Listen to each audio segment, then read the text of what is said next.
Good evening and welcome to the November 10th, 2011 Selectmen's meeting. First order of business is salute to the flag. I pledge allegiance to the flag of the United States of America and to the republic for which it stands, one nation, under God, indivisible, with liberty and justice for all. Approval of the agenda. Make a motion that we approve the agenda as written. Second. Any discussion? All in favor? Approval of the minutes of the last meeting. Make a motion that we approve the minutes of the last meeting as written. Second. Any discussion? All in favor? Old business, we don't have any. New business. Road commissioners gravel. We have been made aware by the accountant that there is a gravel inventory at the Acton's gravel pit down by the Acton School that's been maintained on the books for many years and is just carried over, and it's become an issue where they felt that we should get it off of the inventory list. So what we have proposing to do is to have the road commissioners use this gravel at no cost, because they already paid in past years to have this gravel screened and everything else. And Michelle will make up inventory sheets, so as the road commissioners haul the gravel out of there to use on their paving projects or repairs, it'll be kept track of where it went and how it was used. At the same time, there is an account called the Gravel Processing Fund, and there's a balance of $28,302.49. The reason that was set up was to pay for the reclamation after the gravel, when we go to close the gravel pit. So we're going to change that account from Gravel Processing Fund balance to Gravel Pit Reclamation Fund, and that will stay in there and only be used for when the gravel pit closes at a future date. So I'll entertain a motion. Would you repeat that number, Ted? What's that? Repeat the number that is. Okay, it's the $28,000. $28,302.49. 302. Looking to move. How much cents? I'm sorry, $28,302.49. 49. Okay. Okay. Do you need to know the value of the gravel that they're going to be using? No. Okay. That's the thing you want to okay. just change that over to the gravel pit reclamation. Okay. All right. And next item is a resignation of Robert Kane from the Planning Board and Natalie Kane from the Policy Committee. I make a motion that we accept both Robert Kane's resignation and Natalie Kane's resignation with regret. Second. All in favor? Gavin Maloney to the Planning Board. After the Planning Board had made the recommendation of unanimously of appointing Gavin Maloney, I will make a recommendation of, a motion to appoint Gavin Maloney to the Planning Board as an alternate member. Second. Any discussion? Just quickly, it seems very odd, of course, that we're accepting a resignation and appointing on the same day, but we were given a verbal resignation from Mr. Kane a month or so ago. So the Planning Board knew that it was looking for a new member. We just couldn't accept it officially until we had it in writing. We have that now, and we're moving forward. Okay. All in favor? All right. Assessing supplements. All right. To Janet Gibbs. Dear Janet Gibbs, we enclose a supplemental tax bill for your 2011-2012 Acton, Maine property taxes. The supplemental tax bill is necessary because your property was either omitted or incorrectly assessed in the regular 2011-2012 tax commitment. All terms for payment are the same as the terms for regular tax bills except for the due date. Excellent. I make a motion that we sign the supplemental tax bill for Janet Gibbs. Second. Any discussion? All in favor? I've got 2 pages on these.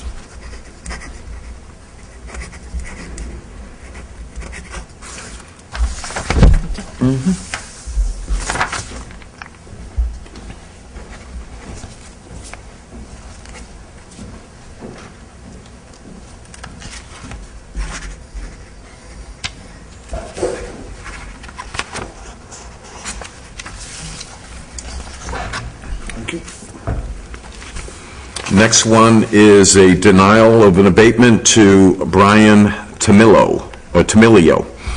The town of Acton has reviewed the 2011-2012 assessed value of your Acton property. As a result of our review, we have denied your abatement request for Acton map and lot 153-004. The property is located on a peninsula, and the owner was concerned that the valuation was based on the actual frontage of the parcel. The assessed value has already taken the size and width into account and was based on an effective frontage calculation. Please contact our assessors agent, Johnny O'Donnell and Associates, if you have any questions or concerns regarding this matter. Make a motion that we deny the abatement request of Mr. Tamilio. Second. Any discussion? All in favor?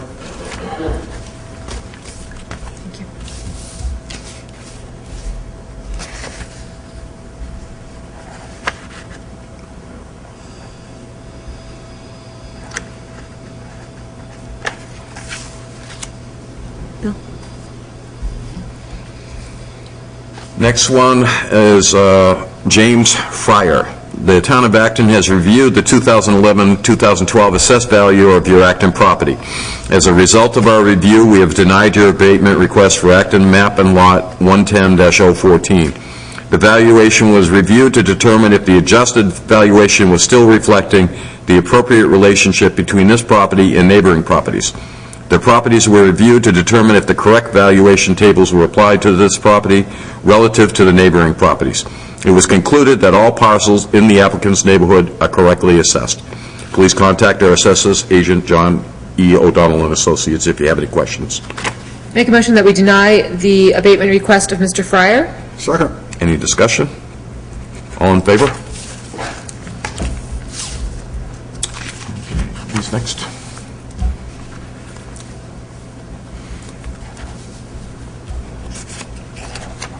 These are all made out in here, so we can... Those are all made out. We'll just read them all and then just pass the book and everybody sign. Okay.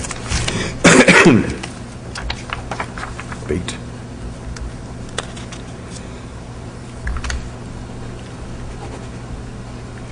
Okay, Douglas and Julia Vanell. The town of Acton has reviewed the 2011-2012 assessed value of your Acton property. As a result of our review, we have granted an abatement on Acton map and lot 110-016-001. The reasons for the abatement are the grade was adjusted and unfinished areas were noted and corrected in the valuation. The revised tax valuation and tax and the original valuation and tax are displayed in the table below. We, the Board of Assessors, have approved a tax abatement for $44,274 in valuation and $484.80 in tax dollars on real estate. We, the Acton Board of Assessors, have approved a tax abatement for $0 in valuation and $0 in tax dollars on personal property. Please contact our assessing agent, Johnny O'Donnell Associates, if you have any questions or concerns regarding this matter. Next one is Gary and Roberta Miller. We, the Acton Board of Assessors, have approved a tax abatement for $95,997 in valuation and $1,051.17 in tax dollars on real estate. We, the Board of Assessors, have approved a tax abatement for $0 in valuation, $0 in tax dollars on personal property. Please contact our assessors agents, Johnny O'Donnell Associates, if you have any questions or concerns. Next one is Glenn and Donna Bamberry. We, the Acton Board of Assessors, have approved a tax abatement for $19,000 in valuation and $208.05 in tax dollars on real estate. We, the Acton Board of Assessors, have approved a tax abatement for $0 in valuation and $0 in tax dollars on personal property. Please contact our assessors agent, Johnny O'Donnell Associates, if you have any questions or concerns. The town of Acton, Darlene Ham. We, the Board of Assessors, have approved a tax abatement for $23,965 in valuation and $262.42 in tax dollars on real estate. We, the Acton Board of Assessors, have approved a tax abatement for $0 in valuation and $0 in tax dollars on personal property. Please contact our assessors agent, Johnny O'Donnell Associates, if you have any questions or concerns. Next one is Jason Bell. We, the Board of Assessors, have approved a tax abatement for $7,352 in valuation and $80.50 in tax dollars on real estate. We, the Board of Assessors, have approved tax abatement for zero in valuation, zero in tax dollars on personal property. Please contact our assessors agent, Johnny O'Donnell Associates, if you have any questions or concerns. Next one is Karen Espinoza. We, the Board of Assessors, have approved a tax abatement for $18,790 in valuation and $205.75 in tax dollars on real estate. We, the Acton Board of Assessors, have approved a tax abatement for zero in valuation and zero in tax dollars on personal property. Please contact our assessors agent, Don E. O'Donnell Associates, if you have any questions. Next one is Guilford Berube. We, the Acton Board of Assessors, have approved a tax abatement for $38,806 in valuation and $424.93 in tax dollars on real estate. We, the Acton Board of Assessors, have approved a tax abatement of zero in valuation and zero in tax dollars on personal property. Please contact our assessors agent, Johnny O'Donnell Associates, if you have any questions. And the last one is Carol Needle, Carol Jacques Needle. We, the Board of Assessors, have approved a tax abatement for $2,932 in valuation and $32.11 in tax dollars on real estate. We, the Board of Assessors, have approved a tax abatement for zero in valuation, zero in tax dollars on personal property. Please contact our assessors agent, Johnny O'Donnell Associates, if any questions or concerns. I make a motion that we sign and grant the abatements for Doug and Julia Vanell, Mr. Miller, Mr. Banbury, Mr. Ham, Mr. Bell, Ms. Espinoza, Mr. Berube, and Ms. Needle. Second. Any discussion? All in favor? Good memory. Thank you.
That's it.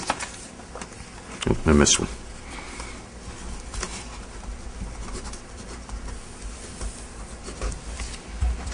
That's it. Mm-hmm.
Yes, sir. Yep. Wow. Which signed that, I don't think. You voted on that, but you didn't sign it.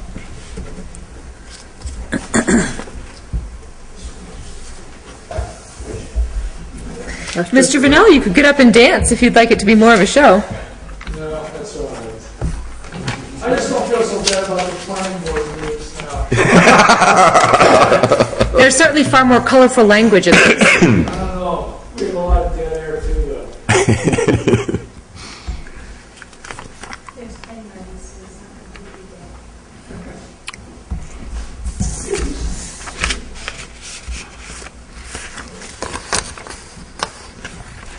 We're in the big time.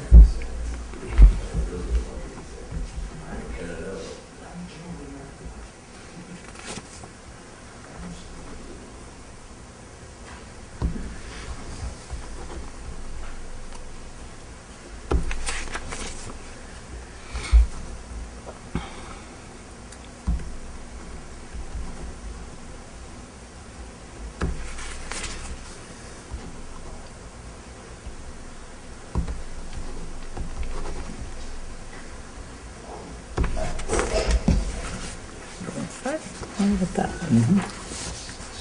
Is Mike running the cameras at both meetings? Virginia's downstairs. Virginia's down there. So he's overseeing both. All set? Yep. Okay. Item 5, the Maine DOT will be paving Route 109 from the intersection of Route 11, extending for 3.91 miles north. That'll be from the foot of the lake to beyond the potting shed. The where? Beyond the potting shed. Just about a mile beyond. All right.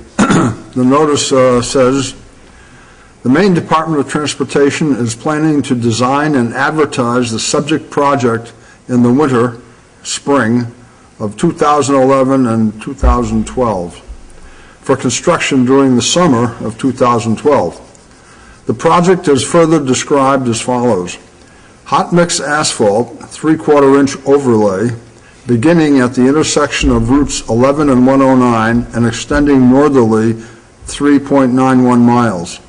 This is a highway resurfacing project. Highway resurfacing treatment emphasizes pavement expenditures but also maintains the highway. Maintenance may include replacing drainage structures and ditches, updating or replacing guardrail, and addressing roadside safety issues as necessary.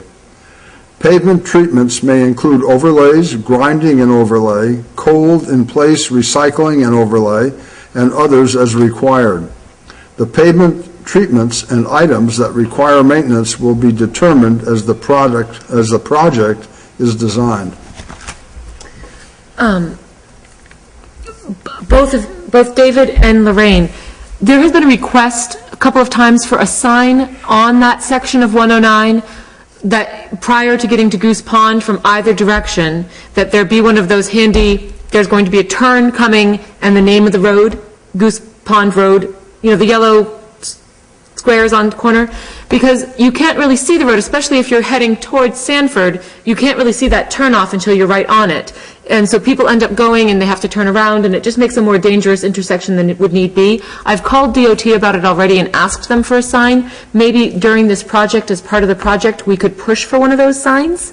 So what? we could push for one of those signs on that section, since they're going to be redoing that area of 109. So if you speak to them at all about it, or if you speak to them at all about it, could you make mention of that? I was going to say, they list a phone number that is to call them with any questions or statements or whatever. Okay. And Would you be willing to call him about that, it might Lorraine? be that, you know, if other people were also willing to contact them. Yeah. Enough people, because this is state road. And Yes. it's their decision. But it would be nice if we could encourage Yeah. that to take place. Where's the For phone the number? record, I could give them that. That phone call that way. There's another sign that Yeah. we're trying to get to the rec field down there at the same time, maybe we can get them both done. Okay. So you'll get in touch with, Yeah, Mr. Lovely. yeah. If you- Lovely, really? Yep. Dennis Lovely. Oh, what a lovely name. It's fun. Thanks, Dave. Dave, excuse me. Did you get anywhere as far as the ball field signs? I haven't yet, that's why I said I'll take care of trying to get that sign and that one at the same time. Beautiful. And on this letter here, all this is doing is just, this is a warning to anybody on 109 and a butter. Yeah.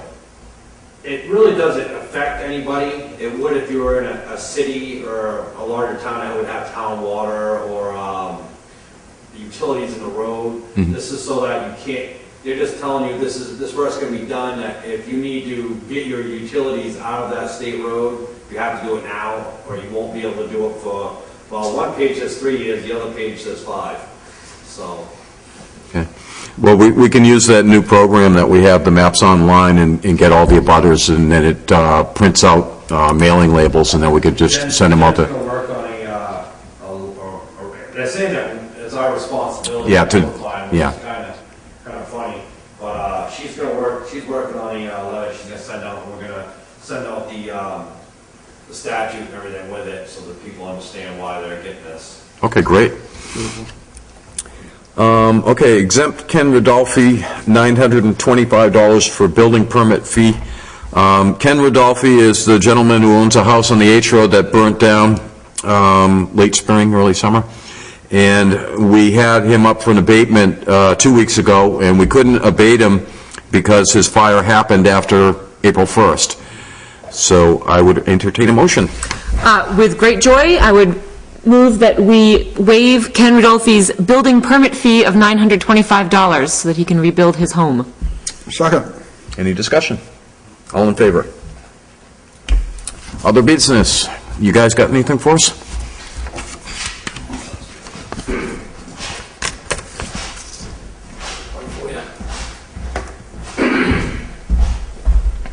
Hey, Ted Walsh. Ted, you had asked me to talk to Andy down at the school about having the school open during disasters and whatnot, and I did speak to him. The last time, I believe, was during the hurricane. Right, we had it open for 3 days. Yep, we had it open from 4 to 7, and we just Andy and I discussed it and figured that is a good. That time period worked well. He had quite a few people come in, so that would be the time period that it would be open for folks to go in and shower and do whatever they need for during disasters when they don't have power or water at their own house. Okay. So that's So as soon as we know that there's a power outage in town, we'll open it up on those days? Yep, we'll open it up for those days, for whatever days we need. We may want to adjust it for the weekends, depending. I think this last time it was all during the week. It started at around noontime on Sunday and went through to Wednesday or Thursday. So it didn't really involve a weekend, but it'll probably be just on a case-by-case basis as far as weekends are concerned. But the times would be from 4 to 7, because that did work out well for folk. Now, if when we open it and FEMA comes in and says that we're going to get funds from FEMA, can we bill for the generators, fuel, and... Yes, what you actually do is you bill for the generator, not for the fuel. There's a set fee. I believe it's $50 an hour while the generator's running. Okay. For a generator of that size, which I believe was a 150K generator. So, yeah. So, how about for the staff that we have to have? I believe you do bill for the staff as well, for 1 or 2 custodians that are there. So, okay. Yep. Great. So hopefully get reimbursed for that. Will there be a certain, just so that there isn't confusion, is there going to be a certain number of hours that the power has to have either been out or is expected to be out before we have that open up? I think that's just going to have to be on a case-by-case basis. I'd say anytime you have probably more than 24 hours, 48 hours, something like that, then it would, and we look ahead and see that we're not going to get power back for foreseeable time. We're out, 4 days, I think, during that period. Yeah, and we didn't open Monday, right? I don't believe so. Yeah, so we opened it with because the hurricane was on Sunday, and then we opened on Tuesday. So we kind of looked at it and decided that it's kind of a crystal ball type thing. You have to look ahead and see about when's the power going to be back on. Well, they're predicting Thursday, and it's now Monday. Then we'd want to open it. Well, could we have that though? The idea was to kind of set a policy in place moving forward so that there wasn't a is it or isn't it. Yeah. Could we set it up that if the power has gone out and it has been out for 24 hours, then that the school will be open? Right. Could we set that as the policy? Yep. And then there isn't a question. Yep. It's been out for 24 hours. I know I can go to the school for water, a shower, and so forth. Yep. And he also felt the best place to advertise that was the sign at the fire station, too. And you may want to use the sign here at the town hall. And the cable channel. Yeah, the problem with the cable channel during that storm is the cable also went out. We lost a lot of that. But if there's a policy in place, put it on there, too. advertise the policy ahead of time, people will know. Yep. It will definitely get it on our sign at the fire station, because that's where most of the people saw it. And it'll just say school open and the times. And so folk will know that they can go there and get what they need. We might also be able to talk to the, although I guess, does Acton Trading Post close down when the power's out? They did last time. Yeah, I don't believe they have a generator down They there. haven't got a generator, they haven't got any way to keep No. their refrigerators going. Because it would be nice if we could also not only post it there, but for like the people that take that left at Milton Mills Road and they just wouldn't go past the fire station, I wonder if we could either speak with, the Iron Tail Saloon guy, maybe if he was willing Put it to up on put it his up on sign. his sign during an emergency or something like that, so that there's someplace else that people could be seeing it during an emergency. Larissa, back during Irene, I had taken a trip to Vermont, and over there with all the devastation they actually had signs out on the side of the road to let people know. So you could also do something like that, where you could put up some sort of sign on the corner of each intersection there, just a reminder or whatever. It's not a bad idea. We could see how much they were going to be. That's what they did over there. Yeah. Yep. That'd be easy enough to have a sign made up on a Yeah, just- sandwich board type affair, and, yep. As long as it didn't get plowed over. Before you go, Ed, we talked the other night about the antenna up on Blueberry Hill. The town of Acton owns it. We have a 10-year lease, and we're in the second 10 years. It expires in 2013. So we own the tower, the building, and the equipment. We lease 1 acre of land from Mr. Ham. Okay. So we have to renew that in 3 years. But I did put a call into the new county EMA director. Yep. She hasn't Yep. called me back. We're going to try and meet with her next Thursday night, correct? Is that what we were looking for? I think so. Yeah. After Okay. we dismiss. Yeah, next Thursday night, we're going to, give her the days that we're here and let her pick which one, but we'll talk to her. At that time, maybe we can ask her if there's any kind of grants or funding available to put a generator up there, a standby generator to run that place, so you guys don't have to go up on the top of That'd be good, yeah. the mountain in the middle of a hurricane to get your own communication system working. Yep. So that's where we stand now, and we'll have to Great. look at talking to Mr. Hammond, start planning ahead to do another lease.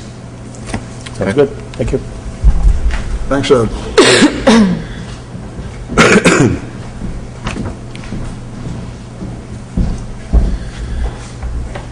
I figured I'd give an update. Scott and I have completed winter sand this year. We got about 3,200 yards of sand in the building, a little over 900 yards of salt. Completed that project within 3 days. Nice. And we have money left in the budget, and hopefully we can use it for, in case we run short this winter. So I figured I'd let you guys know. Thanks, Dave. Any other business? Okay, announcements. We still need volunteers for the Cable Committee and 3 alternate members of the Board of Assessment Review. If anybody's interested, please let Lorraine know. We're also looking for people that are interested in running cameras for the different town meetings. There's a $50 stipend for whatever meeting you tape, whether the meeting only lasts a half an hour or lasts 5 hours, it's a $50 stipend. And the Cable Committee staff will train anybody that's interested in coming in and filming some of these meetings. We're going to offer another option on the gym. Anybody that wants to have a November to April membership, it would be $80. If you just want to come in and exercise in the winter because you exercise outside when the weather's warm, then you can have a November to April membership for $80. Normal cost is $160 for the year? $120, I'm sorry, $120 for the year. Okay, any other announcements? Do you have any? Nope. Okay, yes, I have 2. First is that this Monday and Tuesday, some of the middle school students and a couple members of the PTG and myself will be taking part in the Grand Pie Bake of 2011. This will be our 3rd year making pies for the Thanksgiving bags that the church very generously puts together for people within our community. Lions Club has offered to pay for the ingredients this year, so big thanks to the Acton Shapley Lions Club for that.